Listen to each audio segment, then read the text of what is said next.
O meu trabalho nesse seminário se chama Reivindicação do ponto de vista externo e faz parte da minha discussão com Marcos Valério sobre pessimismo e otimismo morais. Esse meu trabalho tem 5 partes, sendo que as 2 primeiras são muito rápidas, muito breves. A primeira se chama Inutilidade das discussões filosóficas, uma introdução meta-argumentativa. Toda a minha discussão com Marcos está, como todas as discussões filosóficas, marcada por frases como: aqui há um equívoco. Isso foi mal entendido. Eu me expressei mal. Aqui se confundem 2 coisas muito diferentes, etc.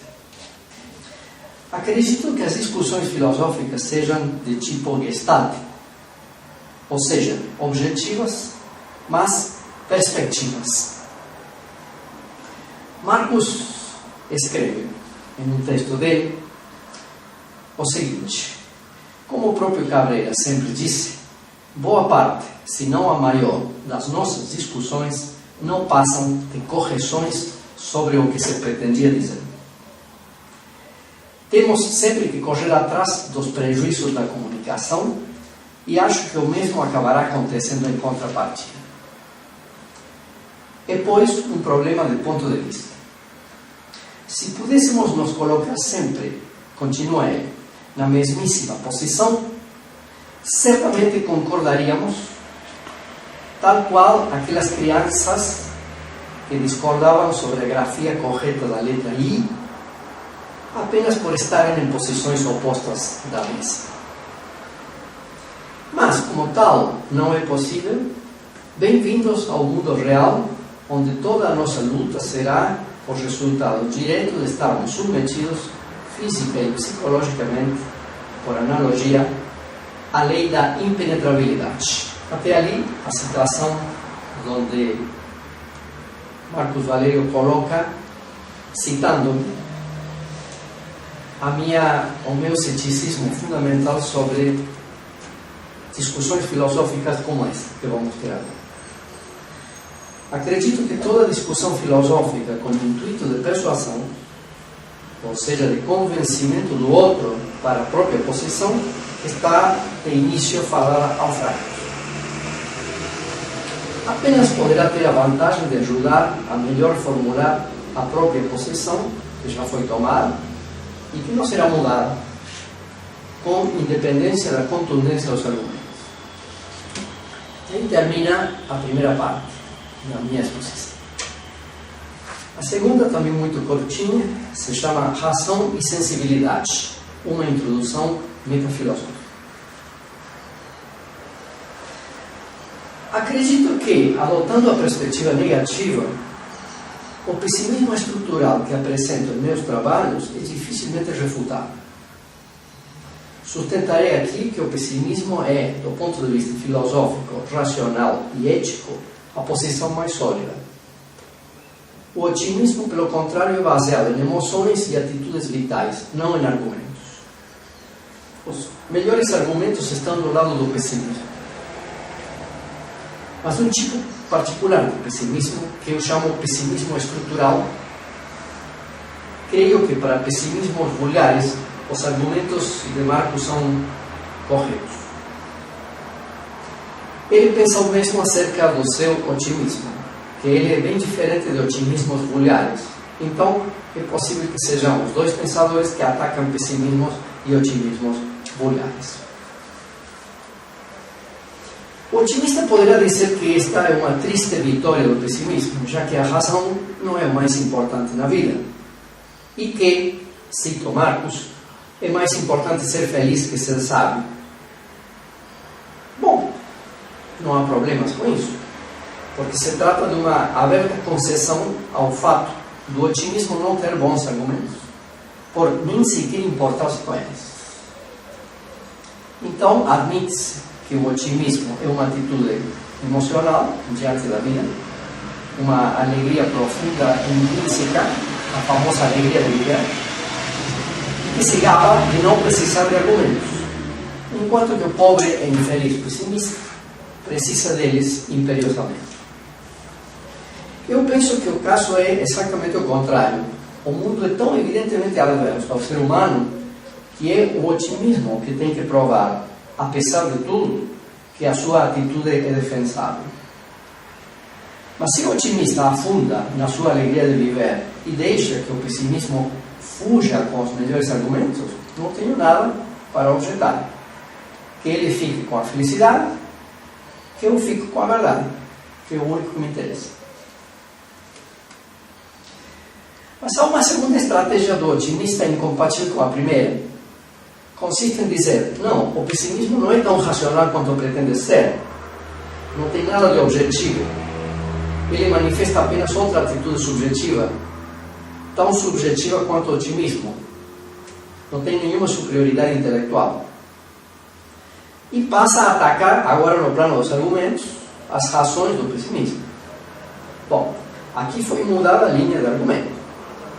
De conceder que o pessimismo podia ter as melhores razões, mas que elas são inócuas, porque o que importa é ser feliz e não ser racional, agora se passa a discutir a pretensa racionalidade da posição pessimista. E é nesse último terreno onde eu pretendo desenvolver todo o meu discurso. E aí termina a segunda parte do meu trabalho, que tem 5 ao todo. Inicio agora a parte 3, que se chama novamente sobre a questão do valor da vida humana, que é um pouco o centro do meu trabalho. Existe no senso comum das pessoas e nas intuições corriqueiras da filosofia moral a ideia firme da vida em geral e da vida humana em particular, ser um bem, e inclusive o supremo bem, o valor supremo sobre o qual se edificam todos os demais valores. São reconhecidos os inconvenientes da vida, especialmente os sofrimentos físicos e morais, mas se admite em geral que a vida humana é uma dádiva muito grande, um grande privilégio, uma sorte ter nascido, e cujo desfrute compensa de sobra penas e pesares. Uma vida normal, entre aspas, não castigada pela miséria extrema ou por uma doença grave, parece ao senso comum das pessoas e ao senso comum filosófico plenamente digna de ser vivida intensamente.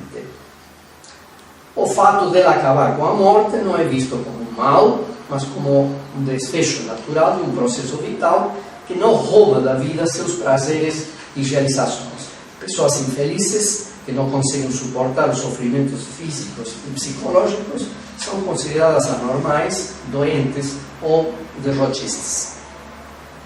Com esforço, paciência e sabedoria, é perfeitamente possível levar uma vida feliz e realizada que leve a enfrentar o desfecho da morte com coragem, compreensão e até gratidão. Por favor, não tomem isso como a minha opinião sobre o assunto. Estou tentando expor o senso comum acerca dessa questão, incluído o senso comum filosófico. Desafiar essas ideias estabelecidas é sempre um risco filosófico muito grande. Mas é exatamente o que a ética negativa se propõe a fazer. E é o que hoje me proponho fazer aqui. A questão do valor da vida humana parece-me prévia às considerações morais propriamente ditas, e algo que a grande maioria das reflexões morais que conhecemos, sobretudo as que nos chegam da Europa, não colocam, dando o valor da vida como axioma evidente que não precisa ser demonstrado. Creio que esta intuição implantada no senso comum é errada, que uma vida humana em geral é algo muito ruim, especialmente sem valor moral, com valor sensível muito baixo e, sobretudo, oneroso. Mas a minha linha de argumento é, insisto, bem diferente da usual em pessimismos empíricos. Esta ideia corriqueira de que a vida é valor supremo, ou a ideia de haver uma vida boa, perfeitamente viável, parece apoiar-se na ideia de bem-estar, de felicidade, de contentamento, de alegria de viver. Mas a minha reflexão sobre a situação humana no mundo acontece dentro de uma consideração de caráter moral, na qual nos perguntamos se uma vida humana pode ser dita moralmente boa. E não boa apenas no sentido da satisfação ou da felicidade ou a gratificação. Uma exigência moral será aqui entendida como aquela que pede consideração pelos interesses dos outros, além dos próprios, pelo menos no sentido mínimo de não prejudicar, de não cometer injustiça, de não manipular aos outros no próprio benefício. E, se for possível, de beneficiá-los de maneira positiva. Portanto, uma vida moralmente boa deveria ser uma vida considerada e justa, e não apenas uma vida feliz e gratificante. Kant já apresentara várias objeções acerca da felicidade como pretenso conceito ético. Aquela que mais me interessa é que as exigências morais podem me obrigar a deixar de lado a minha felicidade, e inclusive a minha própria vida, em nome de um valor moral mais forte, o que parece provar incontestavelmente que a felicidade não pode ser considerada valor moral supremo. Cito Kant: a mais alta estima da vida reside em fazer-se digno de conservá-la. Existem coisas mais preciosas do que a vida. A observância da moralidade, continua Kant, tem algo de sublime. É preferível sacrificar a vida do que desvirtuar a moralidade. Viver não é algo necessário, mas sim viver dignamente. Quem não sabe ou que não pode viver dignamente não é digno da vida. A felicidade constitui o motivo pragmático do viver. Mas não é necessário ser feliz durante toda a vida. E sim o é viver com dignidade. Kant afirma isso num pequeno texto que se chama Acerca do Suicídio, contido nas lições de ética. Tanto as teorias deontológicas, quanto as teorias utilitaristas, quanto as éticas de virtudes, têm tentado definir algum tipo de felicidade moral como um tipo de felicidade racional e universal. Não se trata nunca de simples bem-estar. Se observar as exigências morais produz bem-estar, trata-se-á de um bem-estar racional e universal que pode ter que deixar de lado a felicidade pessoal, sensível e imediata, própria ou dos outros. Dessa maneira, diante do fato de dizer-se que a vida é valor supremo, ou bem supremo, se colocado dentro de uma reflexão moral, terá ainda que ser provado que a vida é valor moral supremo, e não apenas valor sensível de gratificação. É o valor moral da vida humana o que deve estar no primeiro plano da discussão. Mas se já nas éticas vigentes reconhece-se que a vida e a sua pretensa felicidade sensível devem colocar-se num segundo lugar quando as exigências morais assim o demandam, isso significa que a vida humana, como mera continuação sensível, não possui valor moral supremo. Os valores morais são construídos na vida, mas eles podem privar sobre a vida. A vida seria a mera condição sensível de possibilidade da moralidade. Mortos não podem ser morais, mas não constitui o conteúdo da moralidade. Assim como a luz elétrica é condição material de possibilidade do meu estudo noturno da dialética de Hegel, mas não a constitui internamente. Pelo contrário, a moralidade predomina sobre a vida, ou a redefine. Uma vida humana deve ser uma vida moral, na qual a mera vida sensível fica à disposição das exigências morais. Trata-se de uma vida disposta à não continuação e ao sacrifício do próprio bem-estar. O que de moralmente valioso sublime for construído será com ou na vida, mas a mera vida não constitui esse valor moral. não se precisa de nenhum conceito ético negativo para aceitar tudo isso, pois isso já é admitido pelas éticas afirmativas em vigência. Segundo elas, a vida não é valor moral supremo. No contexto da bioética contemporânea e das filosofias da libertação, por exemplo, fala-se muito acerca de uma ética da vida. Mas a expressão ética da vida é extremamente enigmática. A vida é fundamentalmente expansão, crescimento, força, ímpeto. Nesta a sua tendência a expandir-se, a vida pode ser fortemente desconsiderada com outras formas de vida e com outras formas de ser. Nos resulta fácil entender em que poderia consistir uma ética baseada no ímpeto natural e devastador da vida.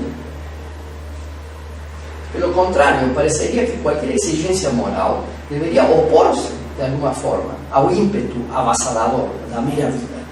A vida não se movimenta por exigências morais. Por que a moral deveria nortear-se pelas exigências da vida?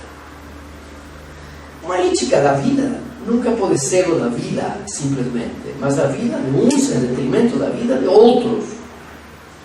O mundo natural, desde o não vivente até o humano, é uma luta sem quartel, onde a moralidade parece desempenhar algum papel dentro de grupos, mas não nas relações intergrupos, que são de exclusão e destruição. É algo que se pode captar no máximo entre gorilas, mas não entre gorilas e antílopes. Parece um preconceito injustificável pensar que vida e moral devem ir juntos na mesma direção, como pareceria sugerir-lo a expressão éticas da vida. Talvez devamos optar entre viver seguindo as exigências da vida ou seguindo as exigências da moralidade. A vida não é, pois, valor moral supremo. Uma vida moral não pode reduzir-se a uma vida feliz e gratificante que procura se manter, desfrutar e continuar sendo. Porque se manter, desfrutar e continuar sendo podem, em algum momento, desafiar ou transgredir exigências morais. Deveríamos querer ser tudo ou felizes ou gratificados ou realizados que a exigência moral nos permitisse, se estivermos realmente interessados em levar uma vida moral. Só que, em nosso mundo humano, é o contrário que parece vigorar. A vida é o mais importante para os humanos, no sentido de manter-se, desfrutar e continuar sendo, de viver intensamente. De tal modo que, na situação atual, queremos ser tudo morais que a exigência de uma vida intensa e feliz o permite. As pessoas em geral, e o pensamento moral em particular, parecem colocar a exigência vital por cima da exigência moral. Em lugar de ser tudo felizes e intensos que a moral permite, somos tudo morais que a felicidade e a intensidade da vida permitem. Assim, fala-se, em teoria, de sacrificar a vida à exigência moral, mas são raras as pessoas que fazem isso. E no plano do pensamento moral, as pessoas que entregam suas vidas em nome de uma exigência moral são consideradas santas, ou heróicas, ou loucas, mas não se aceita que constituam modelos morais a serem seguidos por todos. Ok, a vida humana não é valor moral supremo e absoluto. Seu valor, se existir, deverá ser de outro tipo. Será um valor sensível? Mas o valor sensível da vida humana é bastante duvidoso. Somos seres com um corpo muito frágil, colocados desde sempre numa situação de desamparo, sujeitos a doenças infindáveis, desde pequenas doenças cotidianas e crônicas até doenças graves, que podem aparecer em qualquer momento, com independência dos grandes avanços da medicina. Algumas doenças desaparecem, outras novas aparecem. Somos um corpo que envelhece e degenera dia após dia até a sua corrupção final. Além das doenças e outras catástrofes naturais, como terremotos, maremotos e desastres diversos que matam milhares de seres humanos em meio da nossa época altamente desenvolvida tecnologicamente, sofremos também calamidades humanas, como perseguições, injustiças, burocracia, deboches, inimizades, má vontade, má fé, desprezo, falta de reconhecimento, inveja, manipulação, mentiras, fofocas, difamações, competência desleal e assim por diante. Não parece um panorama muito expressivo a partir do qual possamos falar de um valor sensível, não problemático da vida humana. É claro que ainda conseguimos extrair prazeres dessas situações de aperto, com grandes esforços, muito trabalho, lutando contra todas as dificuldades, que serão menores se estivermos situados em um setor socialmente vantajoso. É bom lembrar que aproximadamente o 70% da população mundial vive em estado de pobreza e uma boa porção da mesma em penúria e miséria infindável. De maneira que aquele que se refere às benesses sensíveis da vida fala desde certa condição social bastante específica. Enquanto uma minoria procura sua felicidade e viver a vida intensamente, a imensa maioria da humanidade tem que se conformar com não sofrer demasiado e conseguir se alimentar diariamente. E mesmo numa situação social vantajosa, os prazeres e realizações que conseguimos tirar estão como cravados no meio da premência, a insegurança, a injustiça, os perigos, a violência, o desgaste, a espera, etc. Em soma, o valor sensível da vida não é usufruído pela maioria da população e a minoria o usufrui em estado de sobressalto quase permanente. Cada minuto de prazer parece como rodeado de horas, semanas, meses ou anos de sofrimento, espera e renúncia.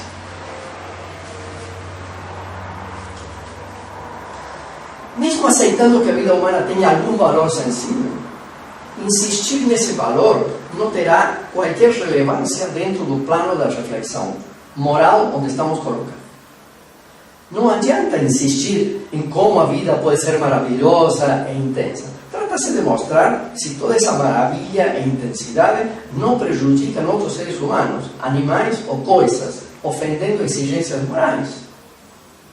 O mesmo fato mencionado de que a maioria da humanidade vive em penúria já faz suspeitar que a felicidade e a intensidade da minoria esteja sendo financiada pelo sofrimento da maioria.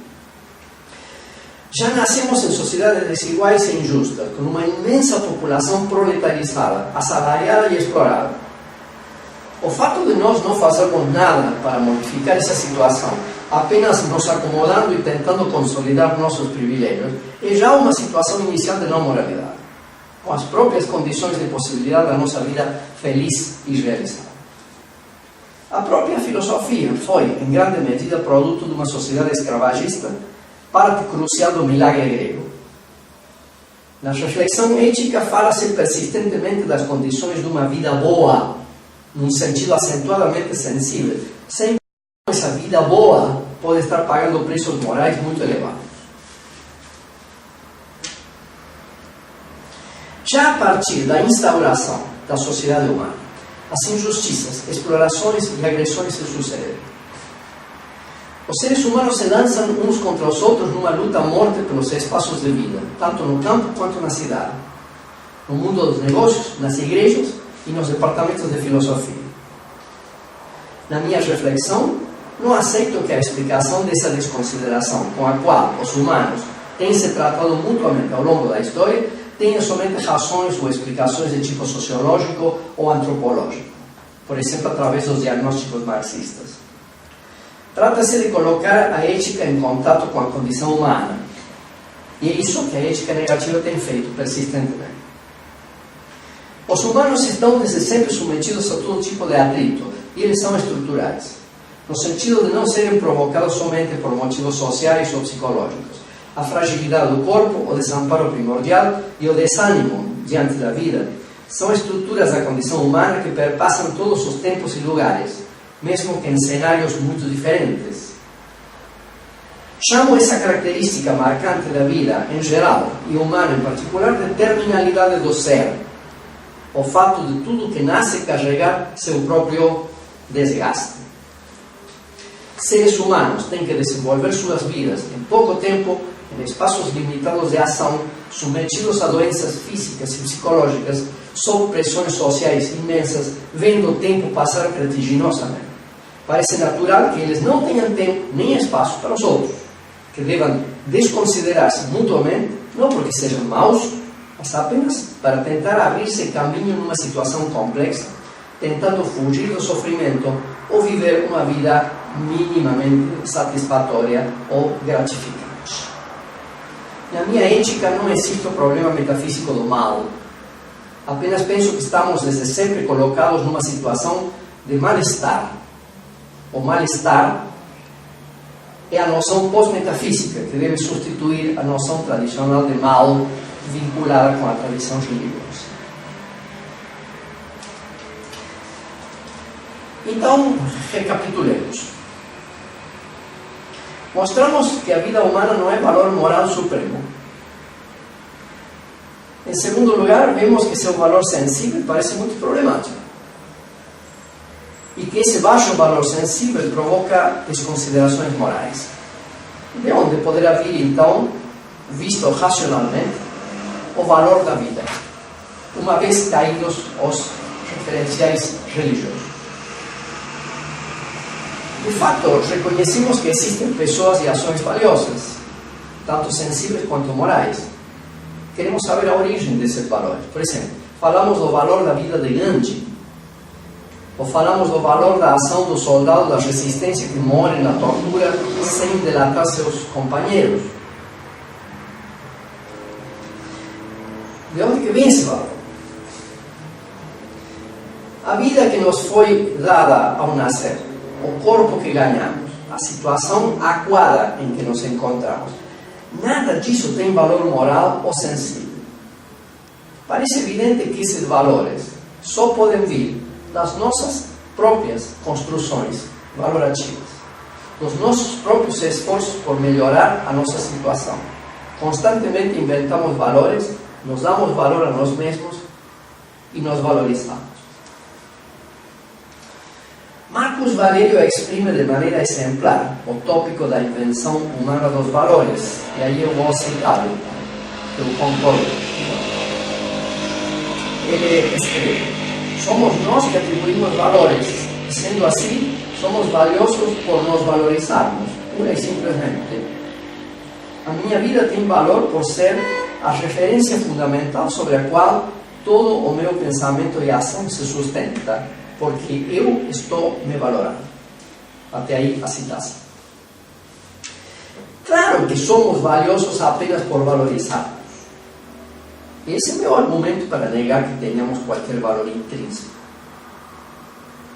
Mas resta perguntar por que precisamos tanto nos valorizar. A minha ideia é porque somos estruturalmente desvaliosos, moral e sensivelmente, como provamos. Somos um pedaço de carne em processo de corrupção, acuados pelo tempo que passa, obrigados a nos abrirmos caminho contra nossos semelhantes. Somos sensíveis e moralmente miseráveis, e por isso precisamos tanto nos valorizar e valorizar aos outros, e desvalorizá-los também. Tanto em relações pessoais de amor e afeto, quanto em relações de trabalho e profissionais, precisamos ardentemente do reconhecimento dos outros. Queremos ser amados, admirados, apreciados, respeitados, elogiados, etc. Já desde pequenos. Precisamos de prêmios e de recompensas. Desde um prêmio institucional até uma carícia ou uma palavra de alento. Temos uma tremenda necessidade de sermos reconhecidos em nosso próprio ser, não apenas no que fazemos ou possuímos. Mas o fato de nós precisarmos tanto dos outros para dar valor ao nosso próprio ser, se infere que nós não temos esse valor, que precisamos de maneira premente recebê-lo do outro, pois se o tivéssemos, por que nos agoniarmos tanto por não sermos reconhecidos? Se fôssemos valiosos, deveríamos ter consciência do valor do nosso ser sem precisar do reconhecimento alheio. Seria uma posse que não precisaria de ninguém para existir e brilhar por si. É claro que nesse processo desempenha um papel importante o valor que eu me dou a mim mesmo. Aquele valor que eu sou obrigado a me dar enquanto fui nascido. Valor sem o qual não posso sobreviver. É o que chamamos autoestima, cujo fraquejar produz doenças psicológicas. Mas parece que essa autoestima, esse poderoso mecanismo de autovalorização, não nos é suficiente. Precisamos sempre que os outros ratifiquem esse valor. E se os outros não nos consideram valiosos, o nosso dar-nos valor vacila. Não sou reconhecido por ter um valor. Tenho valor por ser reconhecido. O que Marcos Valério não vê é que nesse processo ansioso de autovalorização, também desvalorizamos forçosamente aos outros ao nos valorizarmos. Os nossos valores construídos estão, pois, moralmente onerados. Para perceber isso, não devemos ir aos grandes crimes da humanidade. Basta observar o nosso próprio cotidiano. O comportamento dos motoristas no trânsito automotor a respeito de vagas, preferências de passagem, estacionamento, aviso de manobra, motoristas que trancam outros veículos e vão fazer suas compras, motoristas que não dão sinal, motoristas que dirigem falando pelos seus celulares, que ocupam no meio da pista impedindo passagem. Pessoas que pagam suas contas durante 15 ou 20 minutos num local com um único terminal eletrônico. Barulho ensurdecedor de rádios de carro e de outros ruídos durante as horas de descanso das outras pessoas, inclusive com agressões. Dias de trabalho sugados por feriadores artificiais. Turismo acadêmico tolerado por alguns alunos relapsos. Estragos dos usuários de bibliotecas públicas nos livros, com páginas arrancadas e desenhos obscenos. Pessoas que voltam de festas gritando no meio da madrugada. Mesmo ações bem intencionadas prejudicam. Certamente é bom que mais estudantes entrem na universidade, mas isso lota os estacionamentos prejudicando outras pessoas e pode afetar o nível das aulas quando um professor deve enfrentar uma sala lotada. A pessoa que freia para dar passagem a outra na faixa de pedestre demora o motorista de trás ou até pode ocasionar um acidente. A pessoa para numa estrada para auxiliar pessoas e é assaltada. Turistas estrangeiros fingem ser assaltados para cobrar seguros. Mato o ladrão que entra na minha casa e com isso libero a sociedade de um criminoso, mas deixo órfãos 3 meninos pobres de uma mãe desconsolada. Quase toda diversão espalhafatosa prejudica. A balbúrdia de uns e o inferno dos outros. Minha maneira de avaliar é muito vantajosa para alguns tipos de alunos, mas muito prejudicial para outros. O cinto de segurança salva muitas vidas, mas custou a vida do pequeno Hélio enganchado num cinto e arrastado até a morte. Hotéis que chamam a polícia por causa de barulho e têm suas vidraças apedrejadas por jovens que buscam diversão. Os nativos que não fazem o menor esforço por facilitar a vida dos estrangeiros que falam mal as suas línguas. Pessoas que querem descansar não atendem seus telefones nem consultam seus e-mails durante 15 dias, provocando todo tipo de inconvenientes para as pessoas que os procuram durante esse tempo. E assim por diante. Podem-se considerar esses exemplos cotidianos insignificantes.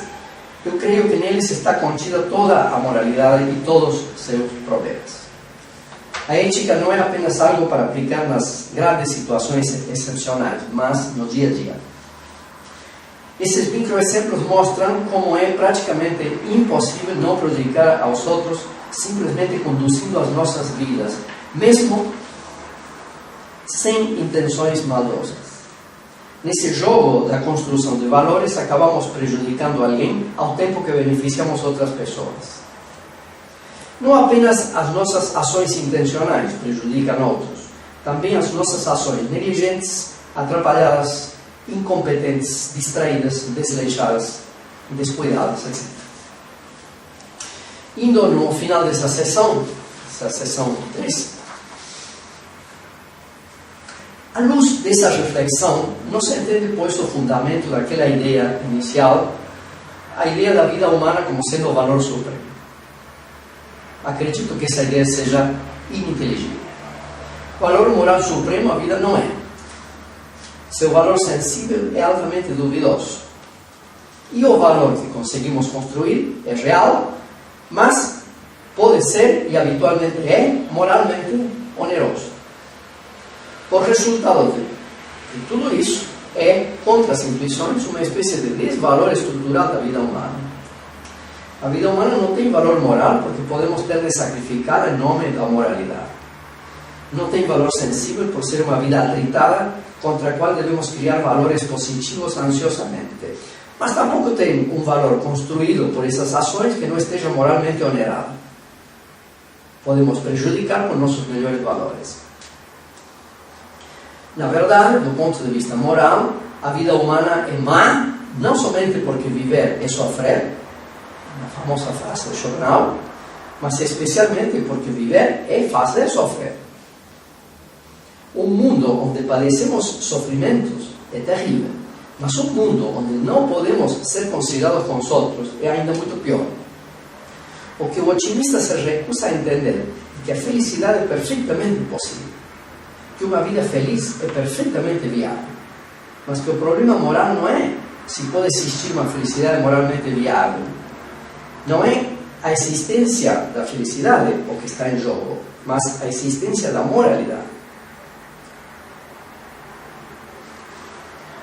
O pessimismo não nega a existência de estados felizes, como poderia negá-los, mas apenas se pergunta em que lugar da rede holística de ações humanas estão situados esses estados felizes. Qual a significação que eles ganham quando vistos na economia geral da existência e não de maneira descontextualizada. Em segundo lugar, quais são os preços sensíveis e, sobretudo, morais que os estados de felicidade devem pagar? Podemos simplesmente desfrutar e nos entregarmos a esses estados pontuais de felicidade sem nos perguntarmos quanta infelicidade, quanta indiferença moral eles geram? O pessimismo não assenta na ideia de que a felicidade seja impossível, mas em tudo o penoso que deve acontecer para que ela seja possível. O homem feliz pode ser um tipo humano insensível e moralmente flexível. Depois de tudo, o único que lhe interessa é ser feliz, e os outros que se cuidem. A quarta parte do meu trabalho se chama pessimismo estrutural. A ética negativa é muitas coisas. Mas uma primeira caracterização da mesma é a seguinte: trata-se da atitude ética que coloca rigorosa e sistematicamente a exigência moral por cima da intensidade, felicidade e continuidade da vida, numa espécie de radicalização da ideia que as morais vigentes formulam, mas não assumem nem aplicam. A vida humana tem apenas o valor que conseguimos meritoriamente lhe dar, no meio da inabilitação moral, ou seja, no meio do fato de todas as nossas ações levarem algum elemento de prejuízo para os outros. A ética negativa aceita, pois, uma atitude de pessimismo estrutural baseado no desvalor da vida humana nesse triplo registro, como mostrado na sessão anterior. A diferença dos pessimismos vulgares, meu pessimismo estrutural não se baseia na miséria existencial, nem na maldade intrínseca humana, nem no predomínio de males sobre bens, nem algo como um terrível ódio a si próprio. Todas essas expressões de Marcos Valério. Na minha filosofia é crucial a diferença entre a estrutura da vida humana e as coisas que acontecem dentro dela. Meu pessimismo não se baseia em nenhum predomínio de males ou de maldades ou de misérias dentro da vida humana, pois nesse sentido nada impediria que muitas vidas humanas sejam excelentes. Mas isso, contra o senso comum filosófico, não é suficiente para alicerçar otimismos. Estruturalmente estamos submetidos ao atrito terminal do ser na forma do sofrimento e, sobretudo, da inabilitação moral. Isso significa que todas as benesses, benefícios, prazeres, etc., de que desfrutamos, perfeitamente inegáveis, estão onerados pela terminalidade, estão terminando vertiginosamente e, o pior de tudo, o escasso espaço de manobras nos impede ser felizes e realizados sem destruir outras coisas, objetos, ambientes, animais, plantas e, claro, outros humanos. A atitude otimista não é, claro está, impossível, mas ela é fatalmente um remanejamento do ser terminal, do ser apontado pelo pessimismo estrutural. O otimismo é tão originado no sofrimento quanto o pessimismo. Marcos supõe em todo momento que só o pessimismo é provocado pela infelicidade. Mas o otimismo é uma forma perfeitamente viável de lidar com o atrito ameaçador da terminalidade. Otimistas temos todos que ser um pouco para poder sobreviver em condições duras e humilhantes. Mas tem que ver por que somos obrigados a ser otimistas. O que nos obriga a ser otimistas é o mesmo que fundamenta um pessimismo estrutural. Mesmo os pessimistas mais radicais não podem deixar de positivar alguma coisa, de gerar algum valor que os sustente. A questão não é, pois, a felicidade, mas aquilo que obriga avidamente a buscar. A vida é má porque toda felicidade está sensível e moralmente onerada. O que traz felicidade é também o que traz doença, dor e morte, e, especialmente, desconsideração pelos outros. Os otimistas insistem em suas alegrias, risos, pulos e realizações pessoais intramundanas para defender a sua postura. O casamento com a mulher amada, o nascimento de um filho, a formatura após anos de esforço, o emprego bem remunerado que permitirá viagens pelo mundo e comprar mobília cara, as benesses da cultura, o cultivo das artes e das relações humanas agradáveis, etc. Como tudo isto les agrada enormemente, se tornam otimistas. Eles pensam que os pessimistas não desfrutam desses benefícios, que são seres crepusculares e amargurados, profundamente infelizes, quando na verdade as vidas do otimismo e do pessimista, do otimista e do pessimista, são forçosamente muito parecidas. As vidas pessimistas estão cheias desses mesmos prazeres, apenas eles não pensam que sejam suficientes para tornar-se otimistas. Eles são cientes de todos esses benefícios e prazeres serem obtidos por imperiosa necessidade de sobrevivência em um meio hostil do ser terminal da vida. Não adianta o otimista insistir em apresentar como as coisas são boas para ele, como a vida é agradável e feliz. O pessimista não vai duvidar da felicidade do otimista, que é mais ou menos a sua própria, apenas para ver que toda essa felicidade é reativa e moralmente onerosa, na medida em que é felicidade obtida dentro da estrutura terminal do ser e contra ela, inevitavelmente. Nesse sentido, recuso as noções de otimismo natural e otimismo espontâneo, cunhadas por Marcos. Poderá haver alegrias espontâneas, mas não otimismos espontâneos. As alegrias instantâneas e compulsivas são como cócegas. Elas podem surgir em velórios ou campos de concentração e estão presentes também na vida do pessimista. Como poderiam não estar? Uma vez que se rejeita o estereótipo do pessimista que fica trancafiado em casa o tempo todo pensando na morte com supremo prazer, que é o espantalho, do pessimista.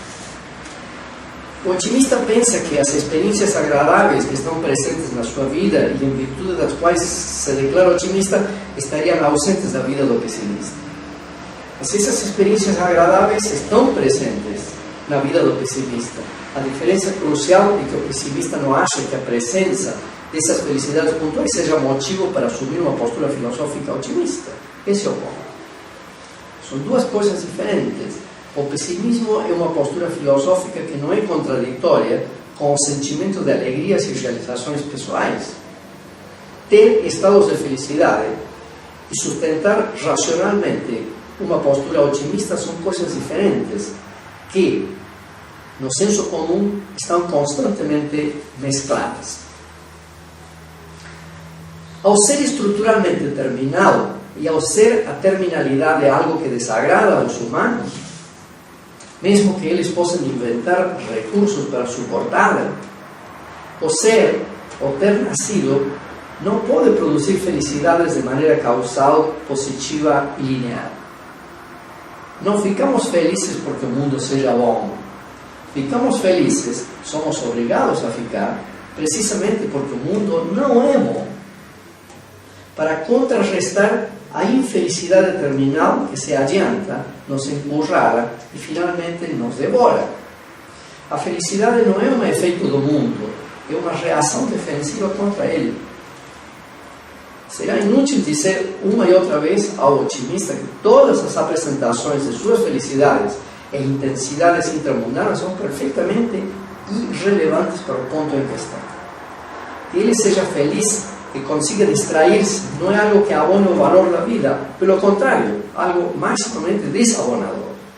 A felicidade é o estado ao qual somos jogados como inevitável reação contra o irremediável, contra aquilo que mais tarde ou mais cedo destruirá toda e qualquer felicidade. As pessoas às vezes dizem, se ficarmos tristes, as coisas vão ficar ainda pior do que já são. Ou como diz a canção popular, rir para não chorar.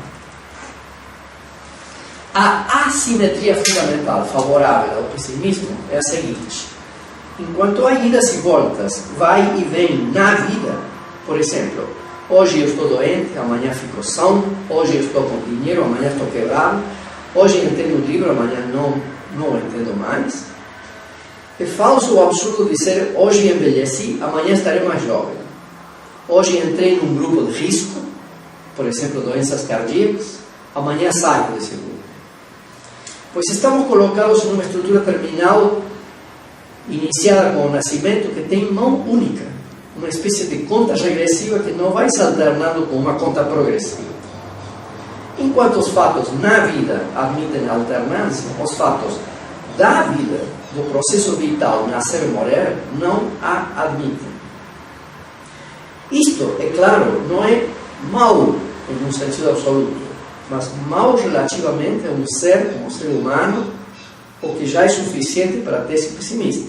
Significa que seres como seres humanos, com seu sistema nervoso, seu cérebro, sua sexualidade, seu mecanismo de desejo, não podem ver seu próprio decair como sendo um bem. Ou vivem como uma perda gradativa e irreversível daquilo de bom, inclusive de muito bom, que conseguem construir.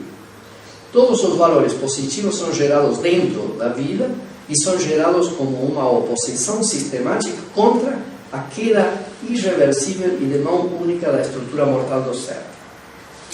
A esse fenômeno chamam assimetria estrutural.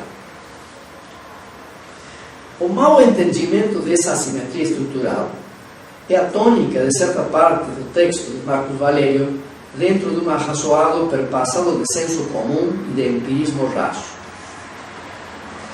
Ele mesmo, muito honestamente, pede ao leitor pular essa parte, caso ele não tenha entendido a noção de assimetria de que se trata. E creio que realmente ele não entendeu. Cito Marcos, ele escreve o seguinte: aceitando a morte sem qualquer problema e admitindo o óbvio fato de que vamos morrer, a questão é saber se isso em si é suficiente para tornar a vida em si um mal. E mais adiante, dizer que a vida é necessariamente, essencialmente má, mesmo concedendo benesses intramundanas, parece desconsiderar total e completamente o único parâmetro pelo qual a consideração de que algo seja bom ou ruim faz algum sentido, que é o nosso sentimento a respeito.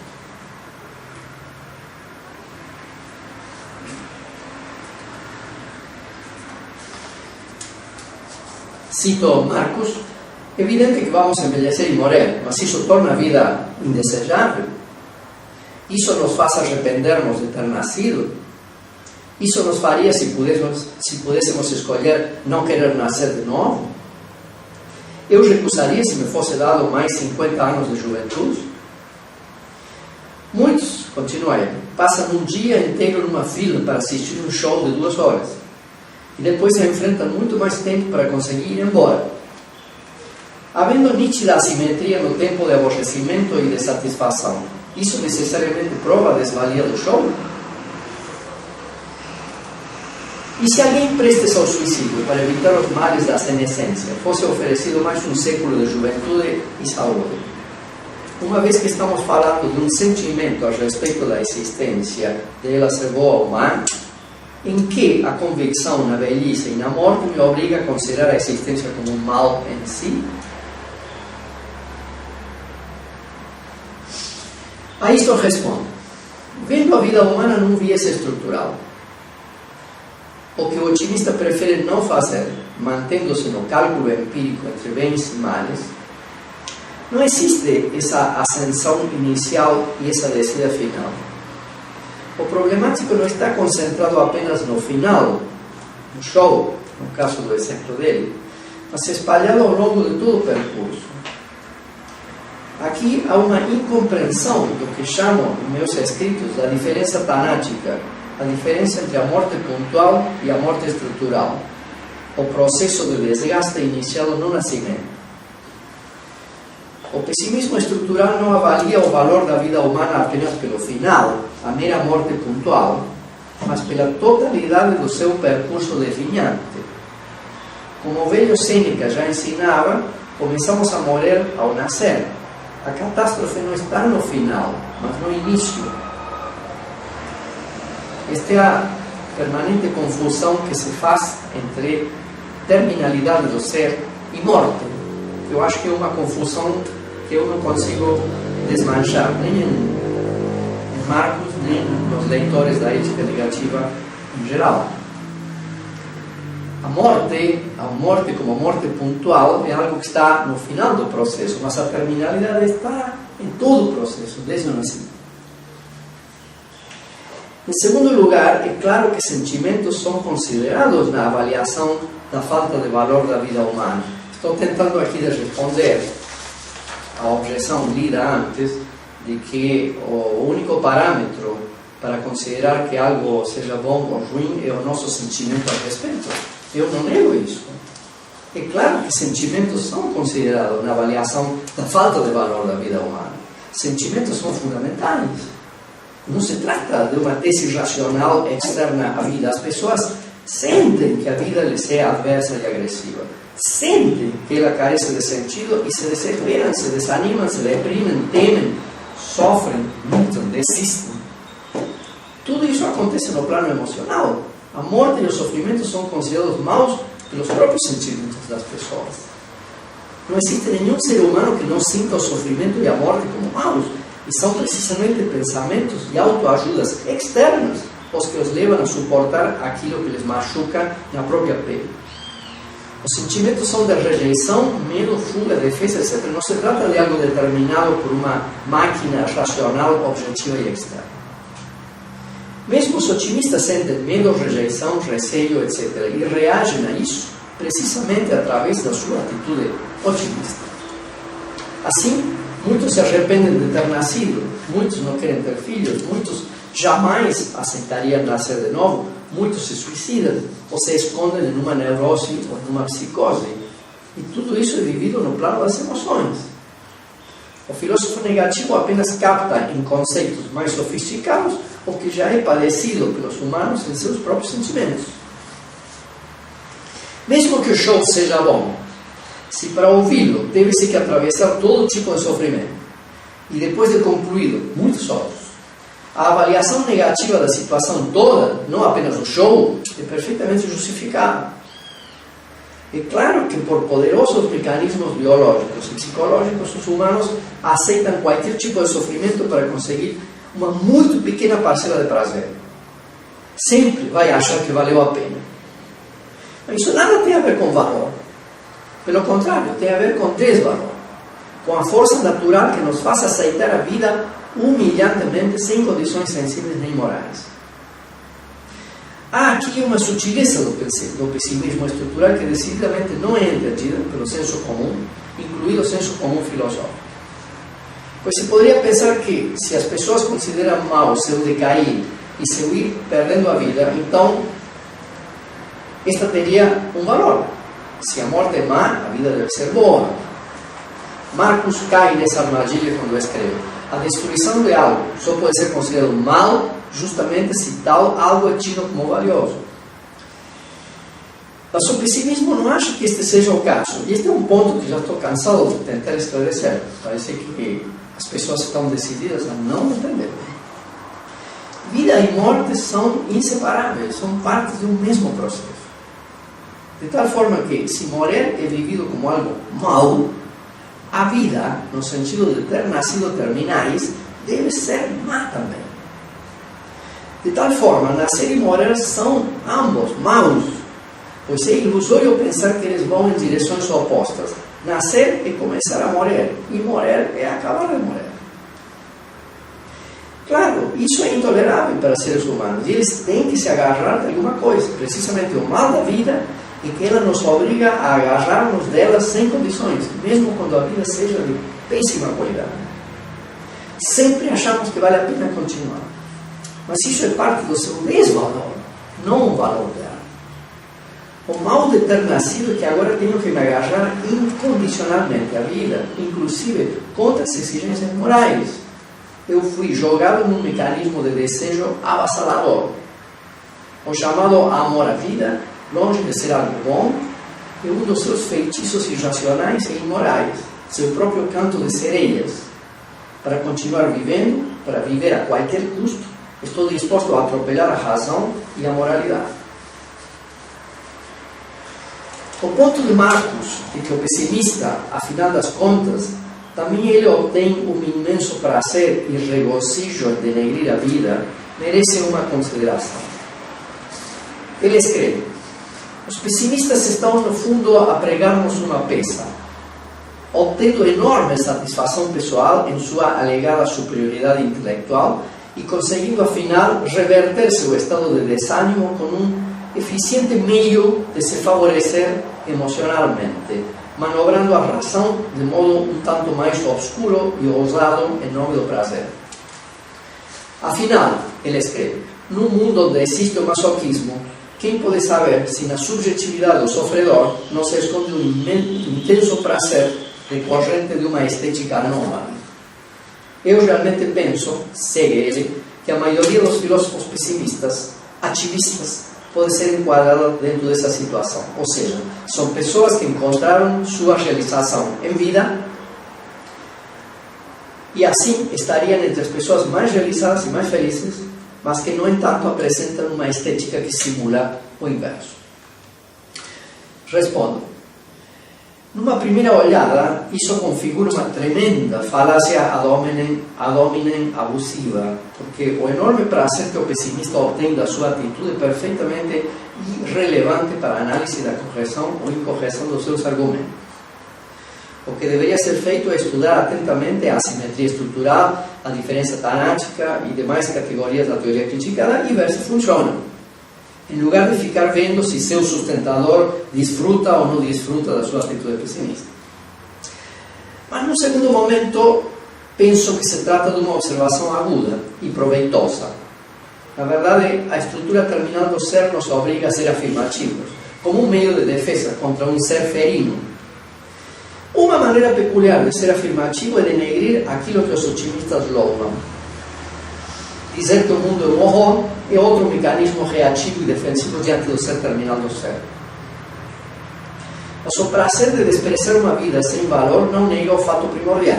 O ser terminal é insuportável e, para enfrentá-lo, temos que afirmar alguma coisa, mesmo que seja a mais radical negação do mundo. Otimismo e pessimismo são respostas a algo de objetivo e prévio.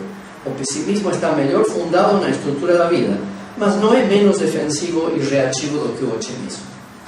Os prazeres dos pessimistas não são menos reativos ao ser terminal prévio do que os prazeres dos otimistas.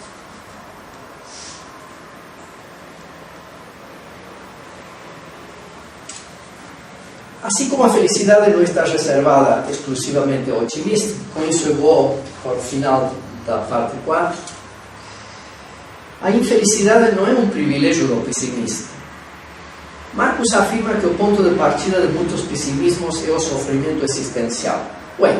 Sem conseguir ver que o ponto de partida de todos os otimismos é igualmente o sofrimento existencial.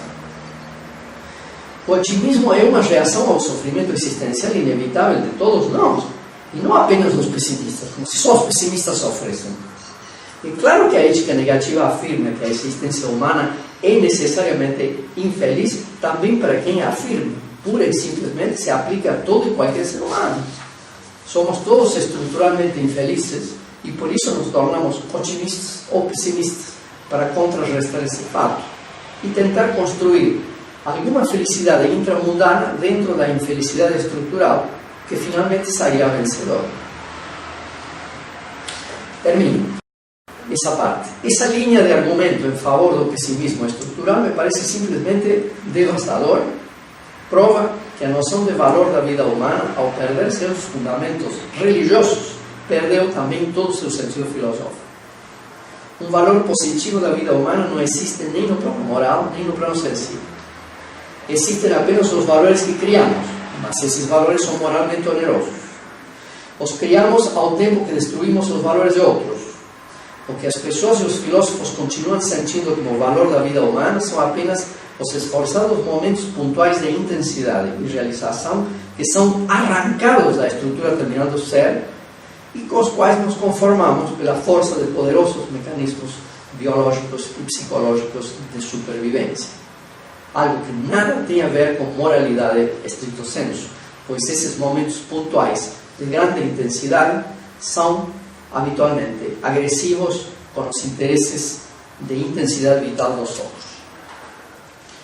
Na última parte dessa minha fala, que se chama Galeria de Objeções, eu trato 4 objeções que Marcus me faz e que outras vezes já me foram feitas de uma maneira ou outra. Eu as denomino a objeção da trivialidade, a objeção lógica, a objeção da subjetividade e a objeção da inutilidade. Então, começo pela questão da trivialidade. Cada vez que o adversário sente a contundência de uma argumentação e não pode resistir à verdade do que está sendo apresentado, uma estratégia que tem sido muito comum nas discussões é transformar essa verdade numa verdade trivial. Marcus não escapa a essa tendência e gera o que eu considero o único momento ofensivo do seu texto. A sua declaração mais desanimadora é a seguinte: sim, em nossa existência parte do nascer ao morrer é uma obviedade acessível a todos. Não vejo como se pode colocar isso como uma espécie de resultado incontestável de uma reflexão filosófica. É incontestável, mas não é um resultado. É o mais óbvio dos pontos de partida, puro senso comum. Eu comento, é simplesmente ofensivo que Marcus deboche da grande descoberta do ser terminal, como se a minha ideia fosse simplesmente que morremos, como se eu apresentasse isso como uma grande façanha filosófica. Ele diz que isso, cito de novo, não passa da mais óbvia constatação sobre os ciclos naturais da vida, sem ilusões religiosas ou consoladoras. Que a mera constatação de nossa finitude e tendência entrópica naturais seja vista como uma façanha filosófica, ele diz, é algo que me espanta. Nem mesmo a justificada rejeição de todos os consolos gerados, reativos a essa constatação impressiona mais em plena virada dos séculos XX a XXI. Talvez fosse mais surpreendente da Renascença para trás. E aí termina a citação. Há aqui realmente uma vontade de não entender realmente preocupante. Isso reduz tudo o que eu escrevi a total trivialidade. É claro que a descoberta filosófica não é essa. E também é verdade que a mera morte é somente um ponto de partida da minha reflexão, não um ponto de chegada. Da mera morte pontual passamos para a mortalidade e depois para a terminalidade, uma categoria mais abstrata e abrangente. A terminalidade não está vinculada com a morte, mas com o nascimento mortal, do qual a morte pontual, que eu acho que é a única que Marcus considera, é apenas um desdobramento.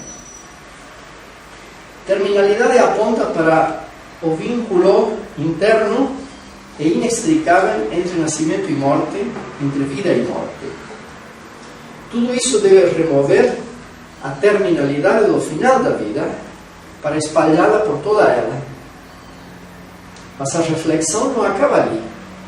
Segue pelo impacto da terminalidade na ética, pois a terminalidade é atritada, sensível e moralmente, de tal modo que obriga a gerar valores reivindicativos, reativos e onerosos. Isso instaura a inabilitação moral, a impossibilidade humana de não prejudicar outros humanos, simplesmente vivendo a sua terminalidade atritada.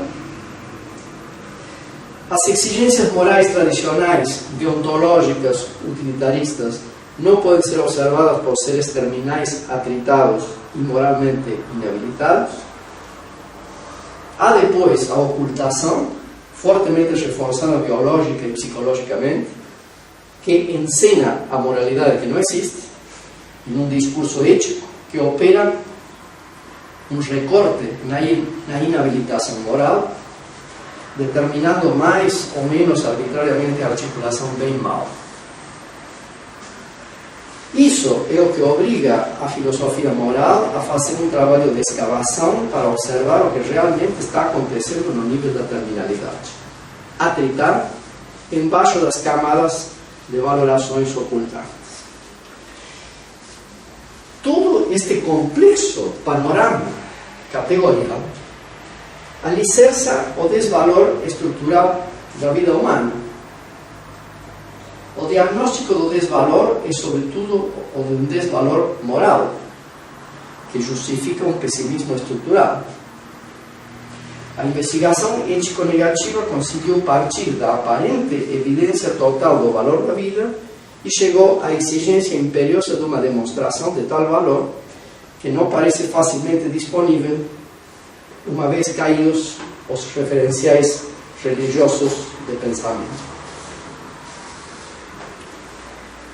Ora, eu creio que isso constitui uma complicada rede de categorias e um resultado filosoficamente valioso para a reflexão ética.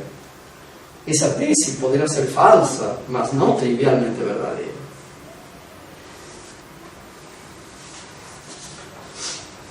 Segunda objeção, chamada a objeção lógica. Todas as argumentações sobre ética e valor da vida humana são peças de lógica informal e, portanto, não estritamente demonstrativas em um sentido dedutivo. Isso significa que sempre poderão ser negados os argumentos e resultados aqui obtidos através de novas e intermináveis contra-argumentações. Seja o que for o que eu dizer aqui sobre ética ou sobre qualquer outro tópico, certamente não será aceito pelo leitor ou pelo ouvinte que já tem uma posição tomada. Pois a atitude usual de quem consome filosofia é a discordância, ou seja, a tentativa de sentar posição e constituir sua própria personalidade intelectual. Cada um de nós faz isso a expensas das posições contrárias. Assim, encontrar contra-argumentos a um argumento dado não é uma razão para rejeitar esse último, já que todos os argumentos, pela sua própria dinâmica interna, admitem contra-argumentos. Dizer que certo ponto não foi provado, no sentido de não ter sido provado dedutivamente, é um truísmo que não invalida nenhum raciocínio informal. Pensar que invalida é cometer a falácia que chamo de falácia da lógica informal. Na argumentação informal, não podemos exigir que a passagem das premissas às conclusões seja necessária, mas somente que não seja impossível. Na argumentação informal, na qual desenvolvemos os nossos argumentos sobre ética, nunca provamos nada de maneira terminante, apenas apresentamos uma possibilidade plausível entre outras. Bom, em vários momentos do seu texto, Marcus comete a falácia da lógica informal. exigindo de minhas argumentações um séquito dedutivo que é impossível ter.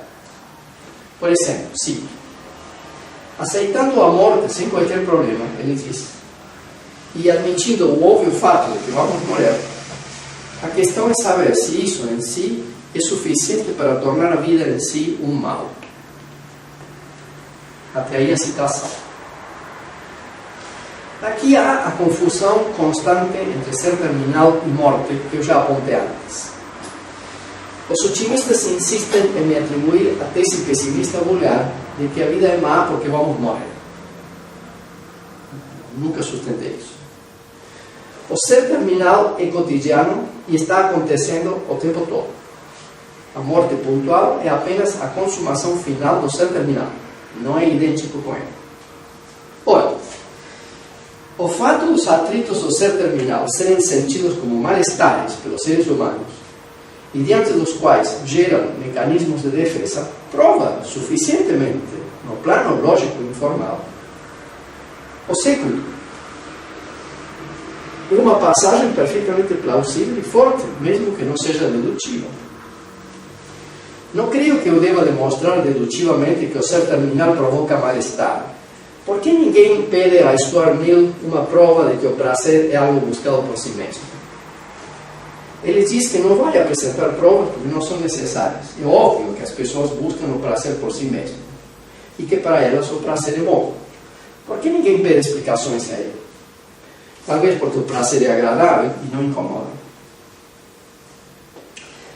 A falácia da lógica informal está também cometida na seguinte afirmação do Marcos. Leio. Sei que vou envelhecer e morrer. Sei que eu posso adoecer e sofrer muito. Sei que eu estou submetido a todas as misérias que qualquer ser humano obviamente já conhece. Mas ainda falta algo para estabelecer a desvalia da existência. Como justificar esse logo a vida é má? Até aí a citação. Bom, as pessoas não gostam de terminar, de sofrer, de envelhecer, de desgastar-se, de perder aos que amam. Isso são fatos observáveis, tanto quanto a busca de prazer em Stuart Mill. É claro que disso não se segue dedutivamente que a vida seja má, mas nenhum dos contra-argumentos de Marcos são dedutivos tampouco. Nada é dedutivo, fora da lógica formal e da matemática pura. Mas o raciocínio é perfeitamente plausível e convincente do ponto de vista da lógica informal. É claro que, lógico, informalmente, se segue dessas informações prévias que a vida humana é má, no sentido de provocar mal-estar. Como não se segue, por exemplo, que não possamos ser felizes, ou que não deveríamos continuar vivendo, ou que teríamos que nos suicidar. São conclusões que nem lógico e informalmente se seguem das premissas sobre o mal-estar da terminalidade. E até ali, a objeção lógica. A terceira objeção é a mais importante e é a que dá o título dessa comunicação, que é a objeção do subjetivismo e que trata dos famosos ponto de vista interno e ponto de vista externo.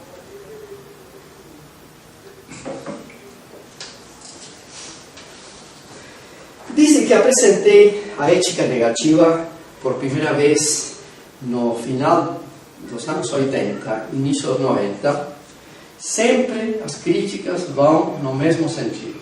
O pessimismo seria apenas uma maneira subjetiva de ver as coisas. Pode-se ser pessimista, mas também pode-se ser otimista. Na vida há coisas boas e coisas más. Não se pode decidir além da subjetividade de cada um. Já respondi a isso milhões de vezes, mas as críticas persistem nesse mesmo sentido, como se eu não tivesse falado nada. É claro que o caráter subjetivo do pessimismo é frisado porque ofende e agride. Quando se apresenta algo de agradável, ninguém fala em subjetivo. Ninguém acusa Kant de subjetivo quando fala da dignidade humana. Por outro lado, o otimista admite ser subjetivo só quando polemiza com o pessimista. Se ninguém falasse nada, o discurso sobre o valor supremo da vida e as belezas da vida humana continuaria em um viés perfeitamente objetivo, como tem acontecido ao longo de toda a história. Só quando responde ao pessimismo, o otimismo admite de mau grado seu próprio caráter subjetivo. Mas a estratégia de Marcus é mais radical. Consiste simplesmente em sugar qualquer ponto de vista objetivo pelo ponto de vista subjetivo sem qualquer receio. Cito, ele escreve: nada tenho contra a subjetividade de ninguém, que respeito como sendo soberana e inviolável. E é exatamente por isso que rejeito, ele diz, qualquer tentativa externa de regular a subjetividade alheia. Isso é feito por meio de uma pretensão de objetividade racionalmente superior que ousa dizer que quem não a compartilha está errado.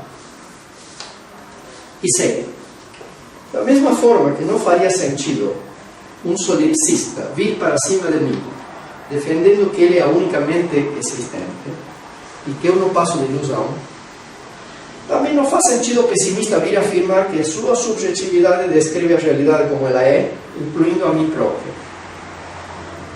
É exatamente disso que se trata todo o meu esforço, disse Marcus. Vejo como inadmissível que o pessimista essencial, ele chama essencial o que eu chamo estrutural, lance sua subjetividade para cima da minha, como se a minha pudesse ser corrigida por dados externos. As subjetividades são incorrigíveis. Até aí a citação dele.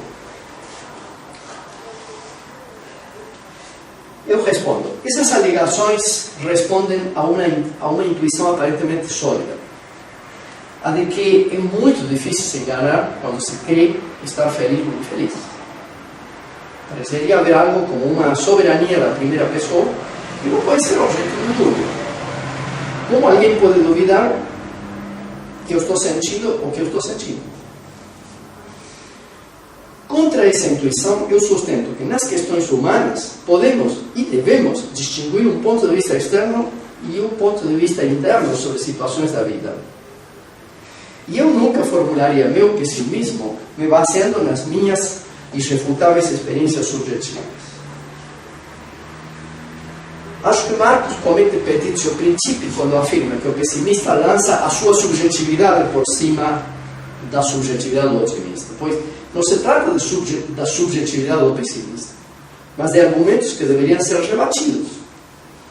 Formulados em termos da mera subjetividade do pessimista, Marcus já pressupõe o que deveria ser mostrado, que só existem pontos de vista subjetivos.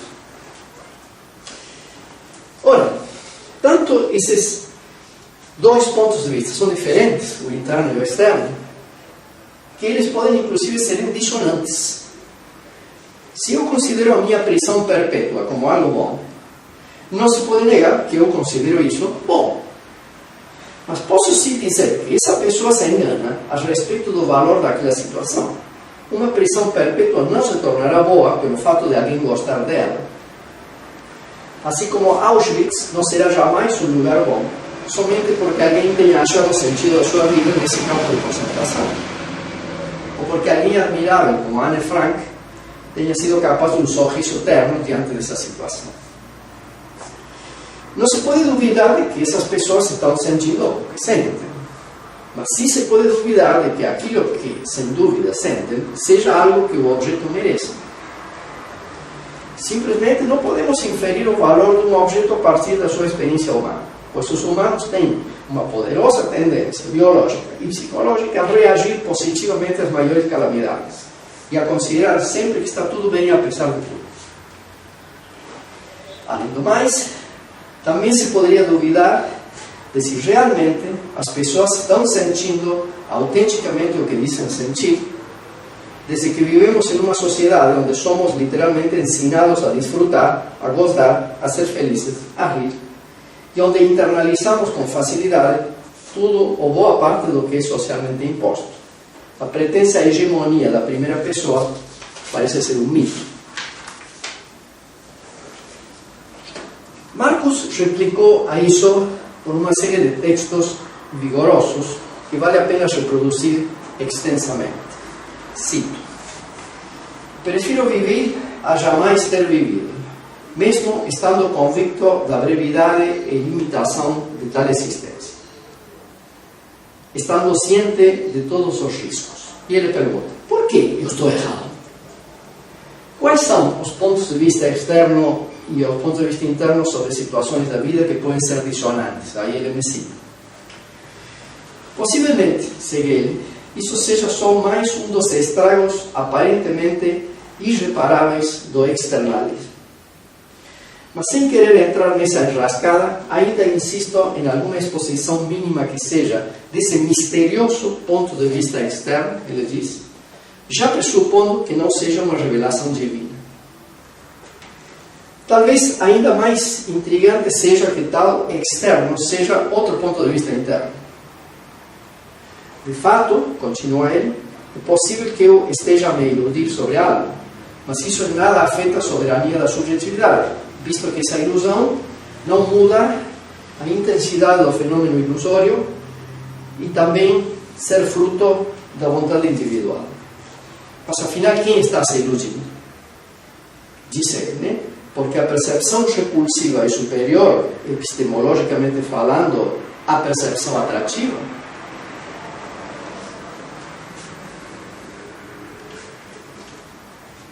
Se o parâmetro interno subjetivo de um se tornar o parâmetro a corrigir a subjetividade de outrem, então espero ter ficado claro por que considero tudo isso uma tentativa arbitrária e equivocada de violar e legislar a subjetividade alheia. Apenas mais uma manifestação daquilo que considero tendência humana espontânea a tornar-se o mundo interno e o mundo externo o mais idêntico possível, seja por quais vias for. Até aí a citação dele.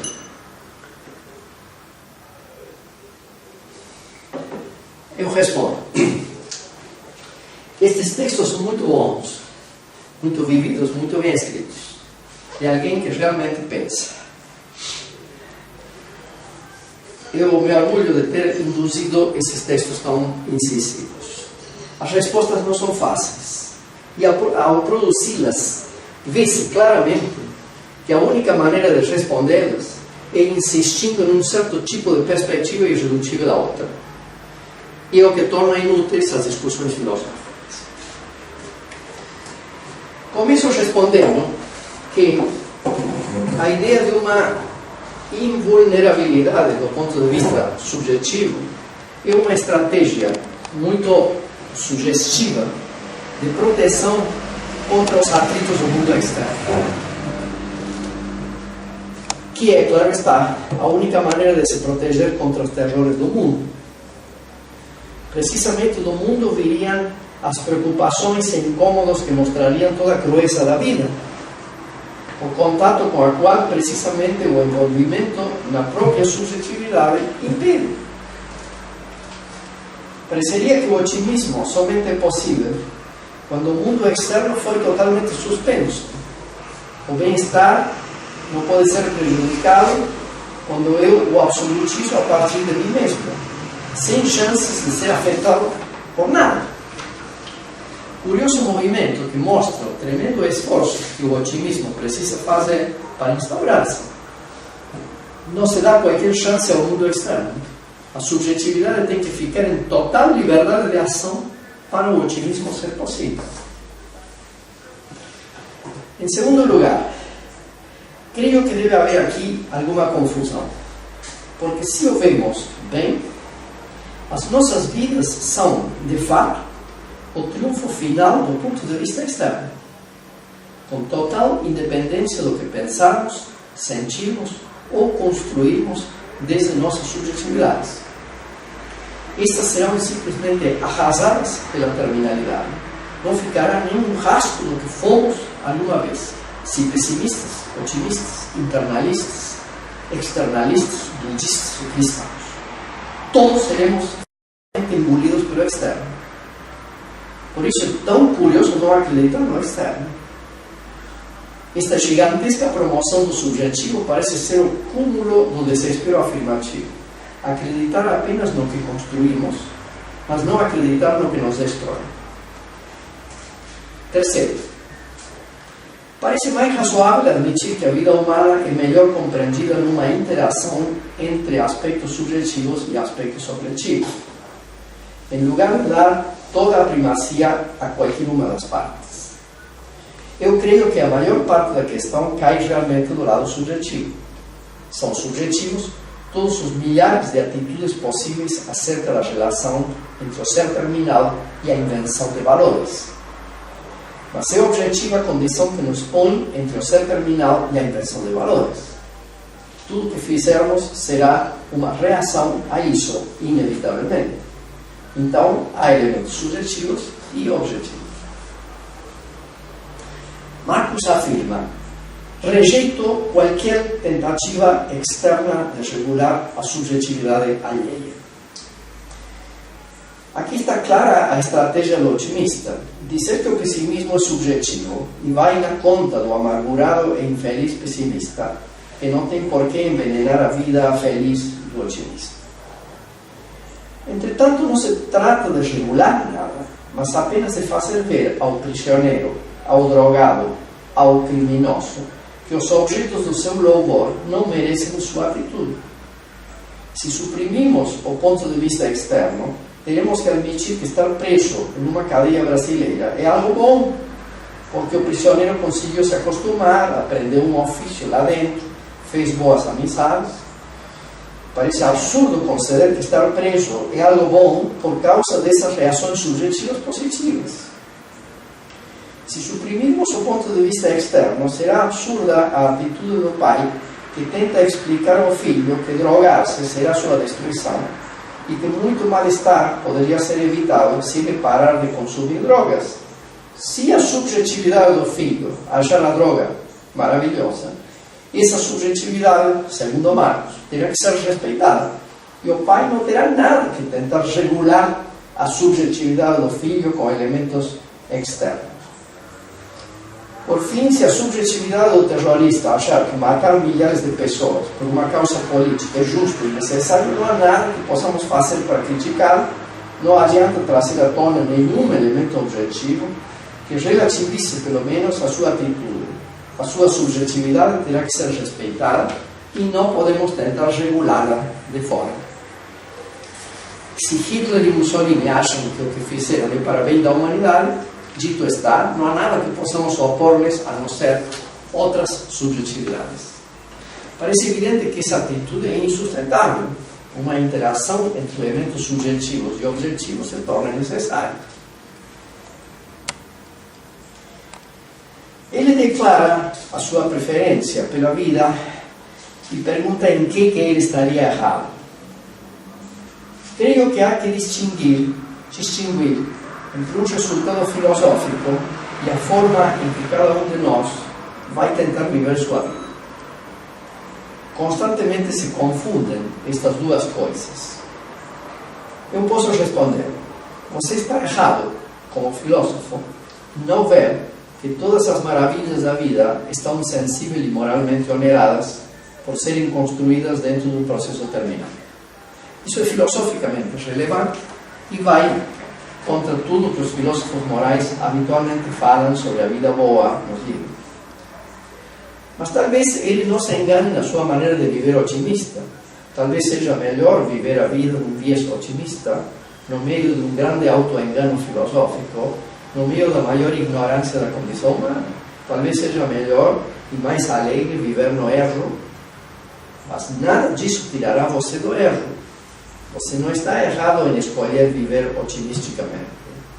Apenas sustento que essa escolha não tem uma boa sustentação filosófica. Trata-se apenas de uma escolha.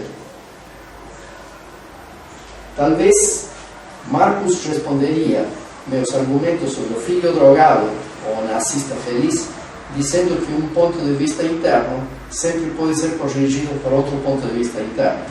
Por exemplo, a subjetividade do filho corrigida a partir da subjetividade do pai, sem qualquer apelo a um plano supostamente objetivo. Mas o ponto de vista subjetivo do pai é externo ao ponto de vista subjetivo do filho. As outras subjetividades vêm do mundo e avalam a minha construção sentimental e racional das coisas. As perspectivas dos outros são parte do mundo externo para cada um de nós e afetam a nossa soberania subjetiva. Em segundo lugar, não é uma invenção da subjetividade do pai o fato perfeitamente objetivo das drogas destruírem as pessoas que as consomem. Só um filho muito alienado protestaria contra o pai que recusa as drogas, alegando que o pai está jogando a sua subjetividade por cima dele. O que eu digo ao nazista ou ao filho drogado poderia ser dito por qualquer outra pessoa, não é um produto da minha subjetividade.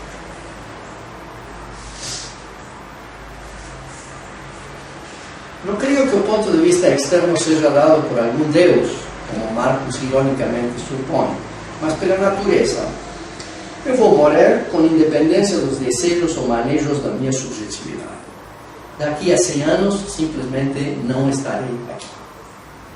O externo terá simplesmente passado por cima da minha subjetividade, que parece importante para mim e para outras pessoas agora, pelo poderoso trabalho da autovalorização que Marcos menciona e que eu aceito.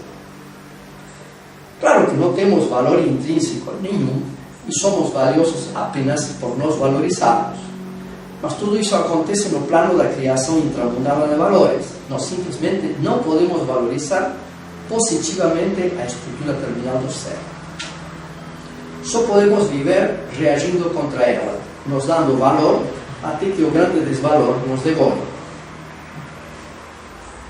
Está totalmente errado Marcos quando fala do pessimista como alguém que se desvaloriza a si mesmo. O que é isso? Ninguém pode se desvalorizar e continuar vivo. Otimistas e pessimistas se dão valor a si mesmos e serão destruídos da mesma forma, precisamente pelo externo. E o temor a essa destruição não mostra que a vida seja valiosa, para repetir isso pela enésima vez. A vida é um impulso natural poderosíssimo no qual somos jogados e ao qual somos compelidos a aderir sem condições. E que dia após dia a morte nos arrebata. Sentimos-nos agoniados por esse despojo, não porque a vida tenha algum valor, mas porque a cruel natureza nos colocou compulsivamente no meio de algo do qual precisamos e que perdemos dia a dia. Para terminar essa objeção da subjetividade, que é a mais importante de todas, Marcos fala do ponto de vista externo, no texto dele, como curiosamente extra-humano, e coloca isso como uma objeção. Mas é exatamente isso que é. Sem o curiosamente, que ele diz uma força curiosamente extra-humana. É extra-humano, mas não curiosamente. É apenas seu humanismo e antropocentrismo assumidos de Marcos que torna curioso o que deveria ser perfeitamente natural, que as nossas construções humanas são apenas um breve sonho dentro de uma estrutura natural que nada sabe delas, que as destruirá impiedosamente, que arrasará nossas existências de maneira a não se saber sequer que alguma vez existimos. É a nossa total insignificância o que não quer ser reconhecido. Realmente, a terminalidade é um movimento poderosamente extra-humano que agarra o humano pelo pescoço e o devolve de onde inicialmente o pegou. Sim, apesar do otimista não querer reconhecê-lo, as nossas construções humanas, os nossos valores humanos, são permanentemente atritados por forças não humanas e finalmente entregues totalmente ao extra-humano. O humano transcorre entre nascimento mortal e morte pontual, mas a estrutura terminal do ser não tem nada de especialmente humano. Não sou eu, Cabreira, singularmente, quem estará corrigindo teu ponto de vista subjetivo. Porque o que eu te digo, qualquer um poderia te dizer. Não se trata de conteúdos da subjetividade de Cabreira. Eu não tive nenhuma responsabilidade nem culpa no ser terminal do ser. Quando fui jogado na vida, ele já estava ali. Isso não se dissolve numa subjetividade, nem minha, nem sua. Não se entende por que, nesse ponto do seu texto, Marcos fala dos estragos do externalismo. Trata-se de dar seu papel a cada uma dessas dimensões. Me chama a atenção esse curioso gigantismo do humano que leva o mais natural ao plano do misterioso. Vendo bem, eu diria que é o ponto de vista subjetivo o misterioso. Como alguém em condições tão péssimas consegue ainda forças para construir valores que serão finalmente destruídos? E passo à última objeção, a objeção da inutilidade. Vem cá.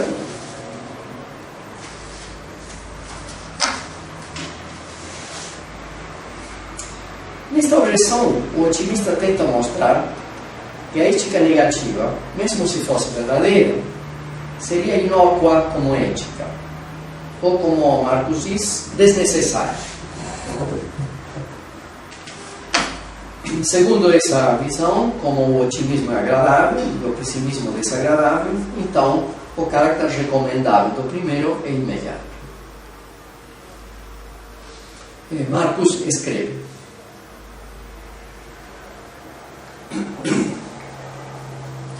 considerando que a felicidade ou o não sofrimento é o objeto de desejo de todo ser sensível, e se o otimismo existencial está associado a isso, o que me parece óbvio, então sua utilidade está dada. Ele continua: se esse pessimismo estrutural fosse mesmo apenas um passatempo filosófico, eu concordaria integralmente com a assertiva de que o otimista não deveria se preocupar com ele, pois essa preocupação nos diz respeito realmente à sua própria felicidade, mas sobretudo a felicidade de outras pessoas.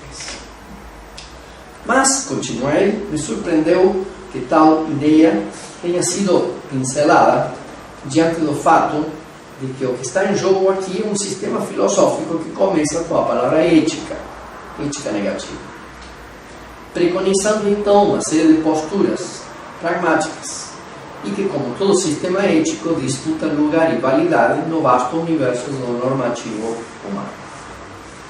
Ainda mais surpreendente seja a ideia de que a ética negativa, ainda que permita um sentimento de piedade pelos seres viventes, não teria a mínima chance que seja de resultar em algum tipo de aperfeiçoamento nas condutas humanas.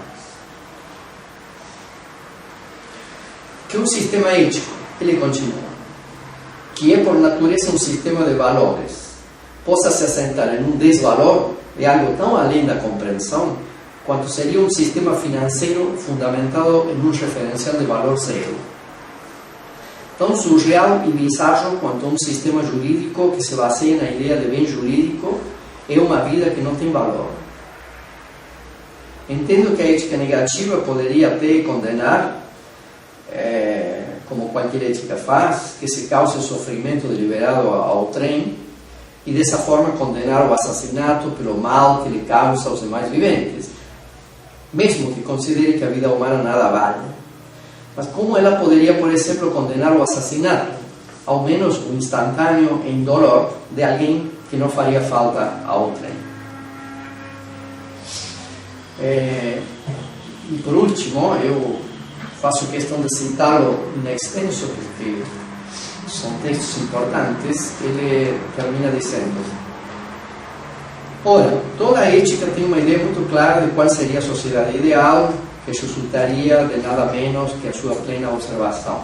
Mas a plena observação da ética negativa seria simplesmente a extinção de toda a existência humana. Uma ética negativa é, na verdade, uma negação da ética. E da negação da mesma não pode haver outro sentimento profundo que não o da antiética, no sentido filosófico, isto é, da impossibilidade da ética, como tem sido enfaticamente frisado. Finalizo esse trecho com a convicção de que pensar que uma ética que, concluindo por sua própria impossibilidade e pela desvalia do seu próprio fundamento, teria algo a contribuir para a ética, é algo, no mínimo, estranho.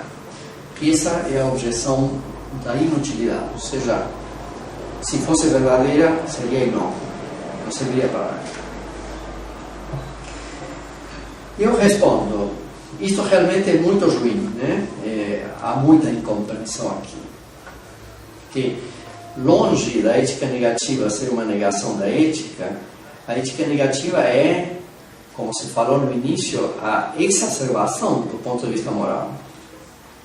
Só que essa exacerbação do ponto de vista moral coloca em risco a vida. Marcos confunde aqui as exigências da vida com as exigências morais. Então, eu já argumentei contra isso, mas a crítica continua vindo como se eu não tivesse falado nada. A ética negativa é ética em sentido superlativo, como antiética. É o intuito de observar as exigências morais mesmo com risco da própria vida.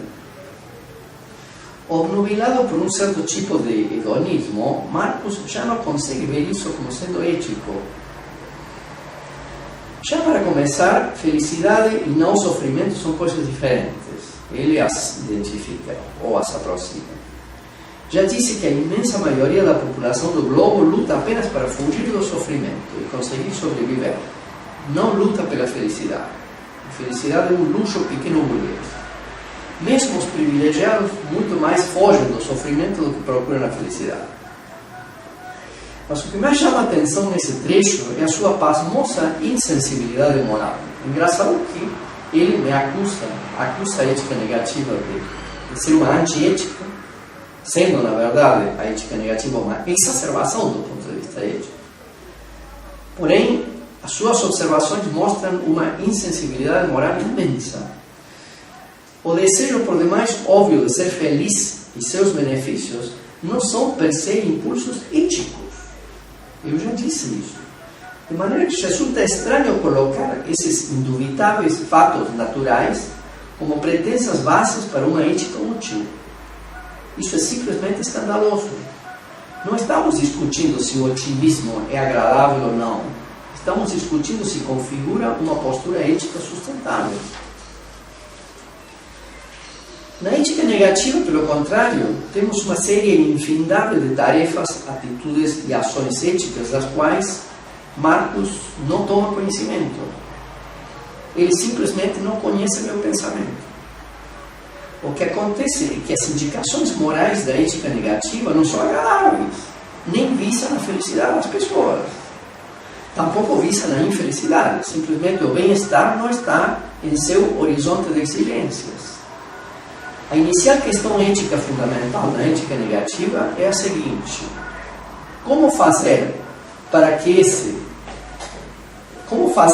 o nosso mal-estar dentro da estrutura terminal do ser não prejudique aos outros, não os torne vítimas desse mal-estar e inclusive culpados do mesmo. Todo o mal que os humanos fizeram e continuam fazendo a outros humanos provém do fato primordial deles mal estarem no mundo, deles sentirem-se mal na sua inserção no mundo, se sentirem não compensados, frustrados, acuados, doloridos, não reconhecidos, não aceitos, marginalizados, segregados, desprezados, ignorados. A ética negativa é basicamente um esforço para não culpar ao outro pelo ser terminal do ser. E isso é um valor supremamente ético. Como é que ele pode dizer que a ética negativa é uma não moral? O primeiro movimento de corrente do mal-estar profundo é descarregar algum tipo de culpa ou de responsabilidade em si mesmo ou nos outros, como motivos ou supostos provocadores do mal-estar que sentimos. A sangrenta história da humanidade tem sido atravessada pela ideia do outro ser culpável do mal-estar de nações, raças, sociedades e impérios. O outro como obstáculo a ser removido para que o ser afirmativo seja possível e plenamente vivido. A primeira atitude ética negativa seria de compreender que nem eu, nem os outros têm culpa ou responsabilidade da terminalidade do ser, com todas as suas ressonâncias de mal-estar. Que os outros são inocentes do mal-estar do meu ser é a primeira atitude moral negativa. Melhorar os humanos ético-negativamente é possível. Seria convencê-los de que a vida não vale a pena, que não tem valor e que somos miseráveis e insignificantes e que ninguém é culpado disso. Recomendar un estilo de vida mínimo y austero, renunciante, distante, silencioso, pensativo y tolerante, más por indiferencia do que por convicção. Educar aos humanos no sentido de torná-los mais pessimistas e melancólicos, menos exuberantes, menos esperançosos, menos ansiosos e com mínima vontade de viver. Creio que esse ser humano seria imensamente menos perigoso que o atual para seus semelhantes. Convencer as pessoas que a vida não é um bem, muito menos uma dádiva, que não é bom se reproduzir nem viver muito tempo, e que é bobo andar brigando com os outros por coisas que desejamos ter, fazer ou ser. Deixá-los mais distantes e indiferentes, apagar a sua euforia agressiva e destrutiva baseada na muito estranha ideia da vida humana ser valiosa e valer a pena lutar por ela. Uma poderosa vitalidade tem estado presente em todos os grandes e pequenos crimes da humanidade. Uma grande ansiedade, um enorme desespero por viver, por não deixar a vida passar, por aproveitar. Uma boa educação negativa poderia diminuir os níveis de periculosidade dos seres humanos. Estou dizendo isso porque Marcus, em sua crítica, declara que a ética negativa não teria nada a dizer para o aperfeiçoamento do ser humano.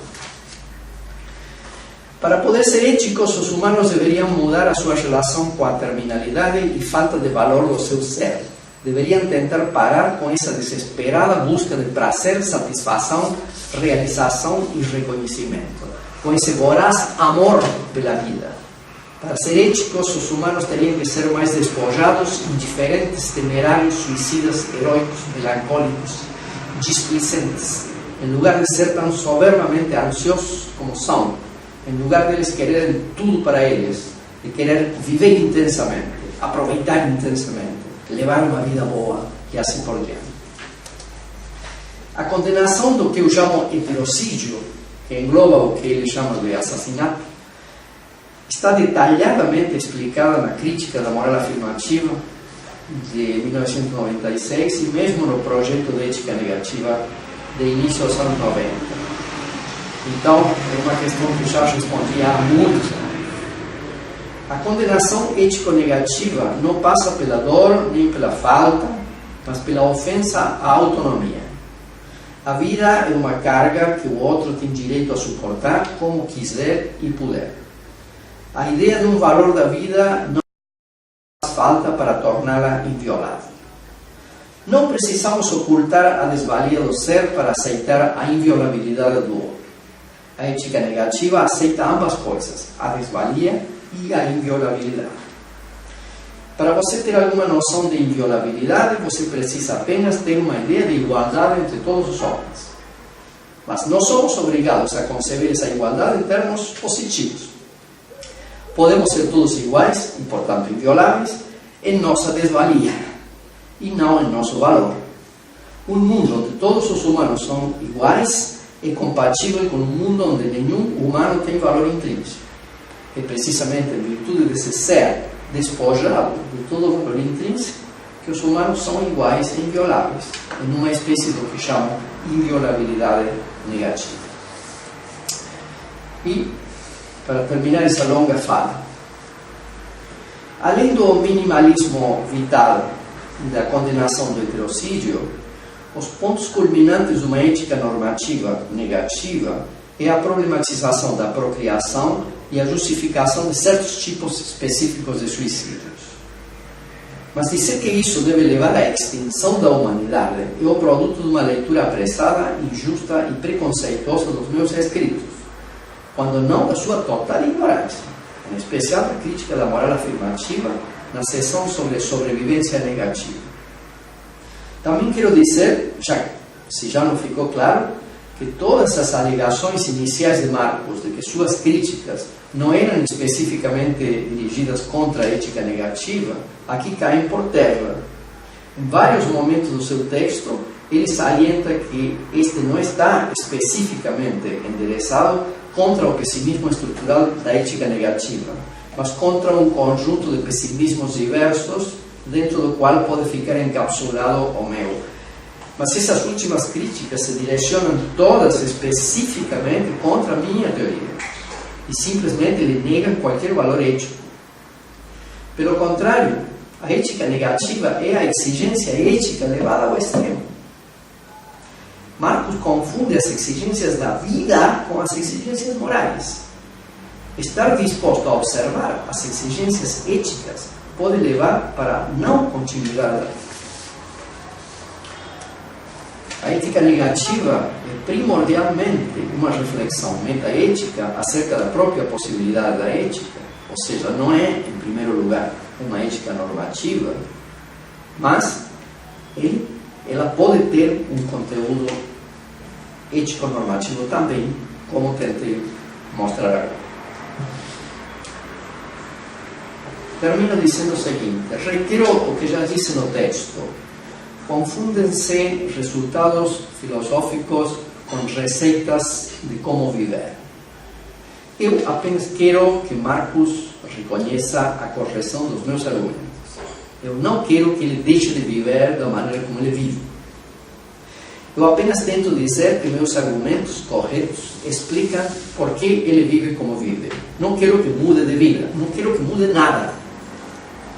A veemência de algumas réplicas me faz pensar que ele pensa que meus argumentos não vão lhe deixar lugar para viver como ele quer viver.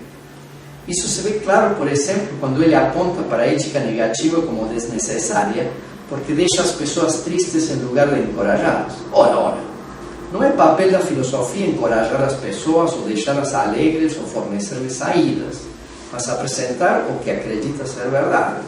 E depois edificar uma ética que decida o que fazer com essa verdade em lugar de ocultá-la. Meus argumentos vão deixar o otimista apenas sem argumentos e mais nada. A vida do otimista poderá ser até bem melhor do que a do pessimista. A sua insensibilidade e imoralidade assim o permitirá. Mas meus argumentos continuarão sendo melhores. Isso é tudo o que eu quero. Não estou interessado em vida, estou interessado em verdade.